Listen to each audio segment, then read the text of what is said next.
Hanging from the bars, John watched the masked ball that took place in the house of the Marquis of Asen.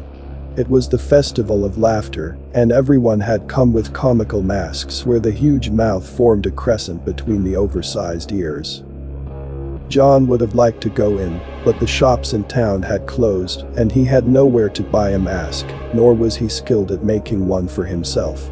In vain he knocked on the doors of his acquaintances looking for a borrowed one, because everyone had gone to the party with them, and the houses were empty of people in masks.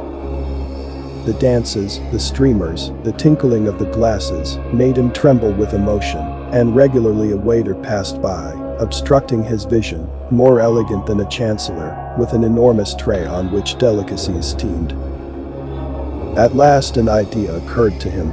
He went to his house and smeared his own face with vermilion. He put on his dominoes and, in front of the mirror, tried his biggest smile. The effect was splendid, and he was surprised at the masked appearance he had assumed. So he ran to the Marquis's house and knocked on the door. The ushers, seeing him, bowed and let him pass with great courtesy. John began to have fun, because no one had noticed his stratagem. He danced the polka and the Viennese waltz, drank champagne like a boyfriend, until the muscles in his face began to weaken, because that fake laugh was unsustainable. Sometimes he went to the bathroom and, secretly, he resumed his old face, but when someone came in he had to laugh again, and, thus, the endless party became torturous. The only solution that was offered to him was to withdraw and, making a last effort, he headed for the door, smiling at the doormen.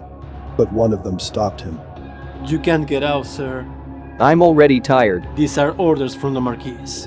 No one goes out until dawn. John returned to the center of the party and continued dancing, waiting for dawn. His face felt hard, stiff, as if it were made of wood. But time was passing, and a beautiful rose appeared in the sky. For a moment, the orchestra silenced its instruments, and the Marquis mounted a dais. Sirs, Said, the party is about to end.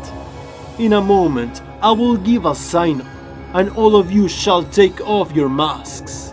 Laughter must end with the first ray of sun. The best mask will be awarded with a greyhound from my kennel. John retreated to the stairs and cupped his face in both hands. His laughter had layered, and as much as he patted his cheeks and pulled at his lips, he couldn't get it out. Sirs, The Marquis shouted. it's time. Everyone began, then, to take off their masks, and sour, playful, melancholy, monstrous faces appeared beneath them. John wanted to slip away, but some of the attendees spotted him. There's one over there who hasn't taken off his mask. They shouted and, although he ran to the gate, he was caught up by the ushers. They led him to the Marquis. You are insolent. He said, Can't you see? It's time to get serious. and, addressing the audience, he exclaimed. All of you, take off this rebel's mask. John, struggling, managed to free himself from the ushers, but all the attendees surrounded him, and he soon fell to the ground, being crushed by them. He tried to free himself, but it was all useless.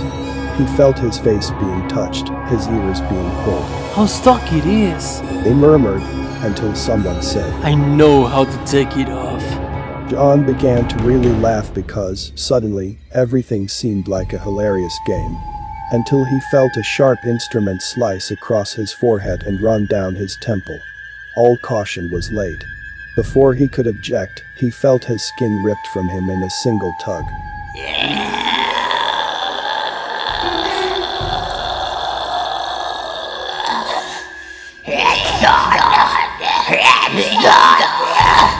The voices shouted and left him abandoned, running in droves to the Marquis. John, lying on a flower bed, saw, through the blood that watered his eyes, the Marquis, who, taking his skin in his hands, looked at it strangely and said, This is the best. Give this boy the award. Then he threw it into the air, landing near John. He stretched out his hand to take it, but the Marquis's dogs advanced and began to fight over it voraciously.